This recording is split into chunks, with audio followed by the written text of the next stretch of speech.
মেঝেতে শুয়েছিলেন July August গণ অভ্যুত্থানে এক শহীদের বাবা। পাচ্ছিলেন না প্রয়োজনীয় চিকিৎসা, আবার সাহায্য করছে না কেউ, যা দেখে রীতিমতো নিজের ক্ষোভ ঝেড়েছেন আলোচিত চিকিৎসক ডক্টর তাসনিম জারা। সহায়তা করেছেন যথাযথ চিকিৎসায়। তবে শহীদের পরিবারের প্রতি এমন আচরণে ক্ষুব্ধ হয়ে স্বাস্থ্য মন্ত্রণালয়কে 3 দফা দাবি জানিয়েছেন তিনি।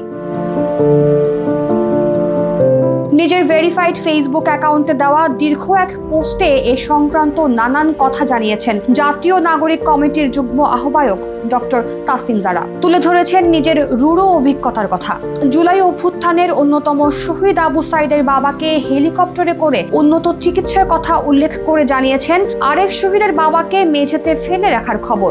আইসিইউতে রাখার প্রয়োজন হলেও তাকে সাহায্য করছিলেন না কেউ। এ নিয়ে আক্ষেপ প্রকাশের পর তাসনিম তুলে ধরেছেন নিজের 3 দফা দাবির কথা, যেখানে জানিয়েছেন হাসপাতালগুলোকে সহায়ক পোস্টার স্থাপন, হেল্পলাইন চালু সহ সেবার মান তদারকিতে প্রয়োজনীয় ব্যবস্থা নেওয়ার আহ্বান। পাশাপাশি আন্দোলনে আহতকেও প্রয়োজনীয় চিকিৎসা না পেলে 16000 নম্বরে যোগাযোগের পরামর্শ দিয়েছেন তিনি। এতে আন্দোলনে আহত সকলের সুচিকিৎসা নিশ্চিত করার আশ্বাস দিয়েছেন ডক্টর তাসনিম জারা।